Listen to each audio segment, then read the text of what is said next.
So you just arrived from Italy, where you had 3 exhibitions. Actually, Maxxi is one of my favorite because it's a contemporary art place in Rome, and actually in Rome there are not many contemporary places.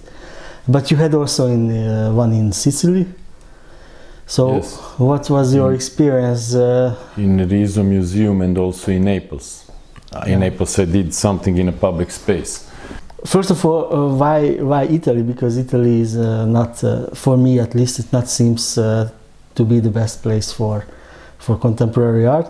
But anyway, it's a good experience. But we are not after this, crisis situation with the virus. So how is it? Well, it went well. You had a lot of people. Yes, thanks Balázs. It's nice to meet you here in Zagreb, in my studio and living place. Yes, you're right, I just came from Italy, but I don't agree that Italy is not the best place for the contemporary art. I'm not dealing as a, how to say, part of the world which are more in the focus, part of the world which is less in the focus.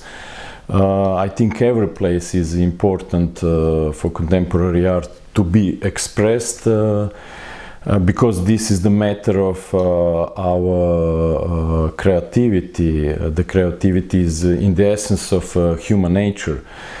So wherever it's happening, it's also wherever art is happening and this creativity is happening, it's creating certain kind of communication with the society, which is important. And it's contributing in a certain way in a society. So yes, I exhibited, as you ask, in Maxxi, which is really a great place for contemporary art. So I'm really happy that nowadays they decided to create a big, actually important show, focus on ex-Yugoslavic country. This show was curated by Zdenka Badovinec and Giulia Ferracci.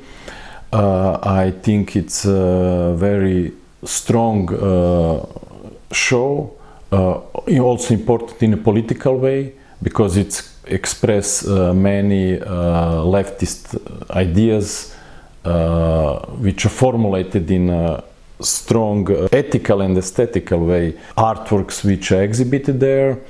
And it is also important because it's not another show which showing the Balkan area like some exotic space, like some previous show which was happening in the Europe after the fall of Berlin Wall. So I'm exhibiting there work Angels with Dirty Faces. It's a big project which I created in Serbia in 2004-2006 when I worked with the workers who contributed to the protest against the Milosevic regime.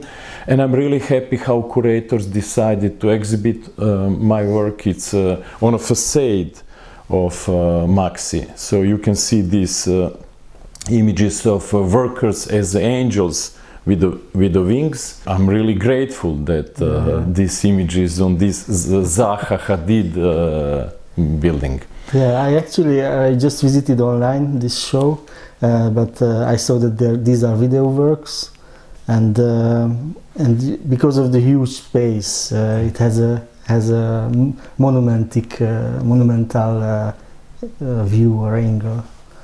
Which is good, because what are you talking? These abandoned factories and abandoned life and the problems is great to show in. I mean, it really matters that it's in a big size and you can understand why is it a problem. Yes, yes, you're right. Also in this exhibition I exhibited video works, as you say. I had it as a screening program in Maxxi Video Gallery. 4 films which I did. One is exactly related to this work, Angels with Dirty Faces, because I'm usually sometimes when I'm making research, I'm trying to create a bigger project. I'm doing long-term projects which sometimes take from year and a half up to 3 years, or even 5 years happen that I spend for creating a film monument. So I exhibited there Angels with Dirty Faces, East Side Story, also one of my video works, which is related toward the human rights, toward the sexual minority rights, a monument film, which is related toward the anti-fascist monuments, and the film How Steel Was Tempered, which was also exhibited on Venice Biennale. And after Maxxi, as you said, I had a big public show in Naples. I made interventions in the public sphere, in the public garden. I made like 50 micro interventions on the sculptures, neoclassic sculptures, temples, fountains. And in this public sphere, which happened in a right moment after this pandemic, so much people could manage to get to visit these exhibitions in open space. I created a certain kind of a narrative, like the mythological beings are taking us on some kind of a journey, like a hero's journey. They're taking us on this hero's journey toward the self-realization, self-enlightenment. So there's lots of text I'm using in this project. Neoclassical sculptures have a stripe on which is written defense of poetry, defense of nature, defense of silence, banners on the temples, like another green world is possible, or don't eat art from the plate of illusions, which also questioning art system, art market also in a certain way. And I was quite happy because it managed to rise a big visibility, and lots of people from Naples reacted really positively how this place, Villa Comunale, this big park, because Naples don't have so much big green zones in the old historical center. So this is one of the biggest one. How this place became alive through these art interventions. And this is interesting because, of course, every time when I'm in Italy, I also inspired with these ancient ruins and, yes. and also the environment, of course. But you know, there are ancient ruins in almost anywhere in Europe. It's a big challenge for me to work site-specific work wherever. How to say, as I mentioned, I'm going to the long-term project. Also certain kind of a fear, will I manage to succeed that work, to create a work which will communicate with a wider public. In a certain way, I'm trying also to go out from the gallery and museum space, because this is a practice which I start also in the 90s in Croatia, in a post-war period. And I was thinking in that period this was really important, to go out from the public space. But when you ask why Italy, I mean, it's spontaneously happened that I've been invited from the curators in Italy several times to create these site-specific works. But I was doing these site-specific works in other countries the same, in Czechoslovakia, in Serbia, in Germany also, on one performance festival. So I'm creating abroad these site-specific works, the same. Okay, I accept it. Well, actually, Italy, it's out of the discussion maybe, but Italy is not my favorite place regarding, you know, art, because everyone is talking about what happened 2000 years ago. Yeah, classical art, like a bird of the Europe culture almost. Yeah. But talking about what's happening, I'm more interested in what's happening now and here. But come on, I mean, if we talk about Italy, why Italy? I mean, Italy was really important for me in my formative way. Maybe I can find but this is really important. Artists from Arte Povera, in a certain way they managed to to create my view toward the art. I mean, the same strategies, the same things I could see also in Eastern European art. So somehow for me it was always connected. In these 80s, my formative years, when I was also being influenced by the group of 6 authors from Zagreb, or even, of course, even the older some references toward the Russian constructivism and these ideas that art can change the world somehow, that can influence the society or educate society. These ideas was somehow important for my art practice the same. Creating certain kind of basis of ideas and beliefs what art can do in society. So we can't say only that Italy is related to the classical art, but also this is quite contemporary, right? Yeah. Probably my problem is that I started to learn English and French, and then you know, Italy and Spain was a bit aside. Yes. But maybe this is just one reason. Well, actually you managed to exhibit in 2 of my favorite places, Palais Tokyo in Paris and the Moma PS1 in New York. Yes. Did it change anything in your career or in your view of how to see your works? Or it was just 2 exhibitions and that's it? I'm not focused on that where my projects will be exhibited. I'm happy, really happy and grateful when it's happened. But first aim is for me is, as I mentioned, to create a work which will manage to communicate with the others. So in a certain way I can say that I had really a luck that this work was also exhibited in such important places. Like Tate Modern, PS1, Palais de Tokyo, Maxxi, as we mentioned, Moma in Vienna, and other big venues, festivals like Manifesta, Venice Biennale, or like this. But I never have an aim which I need to reach, that my work will be exhibited in such an important place. If it's happened, it's okay. I'm satisfied, but I'm simply the same satisfied if I exhibit it in some small city, you know, the same. I mean, responsibility for exhibition and toward the public will be the same. How did it happen? I mean that making contacts, try to be in multiple places at the same time to have visibility in these big centers like New York or London or Paris. But you're just saying that you don't do that. No, I don't have my manager. You can't send the work toward the curators.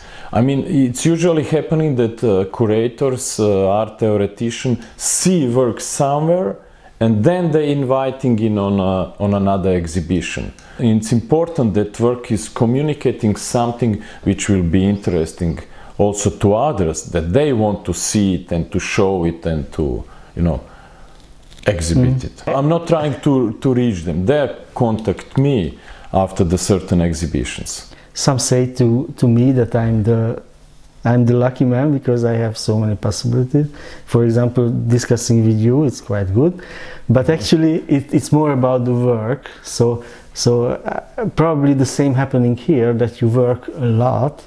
And you just mentioned that you have long-term projects. Yes. Probably these long-term projects grabs the attention of the curators. It's happened that I'm not existing only as an artist. I mean, I can't live financially only as an artist. I work with 2 galleries, but I'm not. My artwork are not presented so much on the art market, and I'm not creating the art especially for the art market. I'm creating projects. And then if it's happened that something went on the market, it's okay. But my intention to produce for collectors, it's not at all. And I will never do this. Earning money for life as a film producer. So I have a little studio, production film studio. It's a non-government organization I tried with a friend, create it as a little collective. The title of the studio is Creative Syndicate, and we are really trying to do in that way that we support the possibility that we live from our creativity. We are not working commercials. I've been doing this in a certain part of my life, but then I stopped and I said never again. Because it's completely, how to say, involve you, sucks you, your energy sucks your energy and time. And so I decided never to work commercial activities with the studio, and we are relying only on film fundings. So we are producing short films, experimental and animated short films. I've been working before also as a producer of the documentary films. So I'm doing this for already 22 years, and I'm trying to create my existence from balancing of these two incomes, you know, from the art system a little bit and a little bit from the film systems. And I created in this way my, how to say, free zone for my creativity, that I don't need to create something in the art world to be sold. You know, I'm completely free in this way. I'm focused on my art projects, then I put this on the side, then I focus to help the friends to produce their films. When I'm getting back the focus on my artwork, I can see it with the new eyes. And I realize that this is also important for the process, that I have this new view on my art projects. And then I involve something, maybe new element in the project, a film which I'm working, photographic series, or if I'm writing a text. This new fresh view on my creative process is also important. So that's why I'm thinking that, that these long-term projects are also somehow important, because in this way, through the time, you manage to observe your creative project from the different angles. Probably out of everything, but I saw this Patti Smith book. Yeah. Do you have actually Danilo Kish, Roman? Yes, I have a few books from Danilo Kish on the another shelves. I need to be honest. Life is too short to read all these books, so I'm read sometimes only a chapters, unfortunately. When I was younger, I had more time to read. Now, unfortunately, as I'm over the 50, I'm realizing that I really need to focus which book I'm gonna read now, with intention to read it completely, because I'm aware that life is too short to read so many good books. So now I have like a statement: I will not buy any more books. This is what I have. At least this I will try to read, you know. So this is more like a principle. And if I read, maybe I even don't have more place than these two shelves. Okay, I can put it in my studio, but at least now I have statement that some books which I read I can give to others. Maybe if I buy or get some present, some other book, that then it will change the place of the other book on the shelves. Let's talk about a little these traces of disappearing exhibition, because it was in the Biennale. I was there also, and I was minded with the quantity of the artworks. For example, when you look at the Arsenal, it's a really huge building, really long, and when you just walk, even to walk through that, it takes I don't know, 30 minutes. It's really hard to say, even to recognize some of the works after just 1 or 2 days, because there were so many. But I'm not sure if you agree with me. Can someone recognize all of the artwork which is in the Biennale? I agree with you. There's so many artworks that you can't even catch everything. I mean, to get involved in a certain project, you need a time. It's happening that people are just running through the artworks because of idea just to see as much as they can in such a limited time. Maybe some of the people just came there for a weekend, for only 3 days, and in 3 days, it's even 2.5 days, 2 days. It's even not possible to see everything what is exhibited. I know because this is another relation also with Italy, because as a kid, as a young boy, I was really traveling also to Venice Biennales and observed the things, and this is what usually was happening, that I came only on a weekend from Friday to Sunday, and then I want to see as much as I can. Yeah. But if it's related to the last Venice Biennale, on which I was also exhibited, I think that this last show was much more looked as some kind of art fair. If you're just running from project to project, you are like in some kind of bubble. Your mind is so full of informations that you can even, resolve this. And since I'm interested in a film as a producer and as an author, I used to come on a certain black box video room, and I was just relaxing and meditating and watching film from the beginning up to the end. I never, even if for the first moment, if I don't like certain video, maybe because it's not my, cup of tea, but anyhow I'm trying to watch it to the end, to analyzing. As you asked last Venice Biennale, my work, Traces of Disappearing, as you asked, was a little bit displaced, was not a part of the Giardino Arsenale. Mm. So I think that curator Katerina Gregos and I made really good decision that we decided to exhibit it in a city, because the project is really big.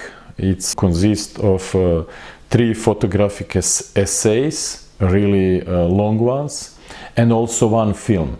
So for such a project you really need a time. And I think that we had really lots of nice feedback, maybe also because of this, because when people walk a longer way to reach certain project, they will not just went out and they stayed and they managed to get deeper in the work, because my work, these photographic essays, had really a bigger narrative, and it needs your time and concentration. Thank you very much for the discussion.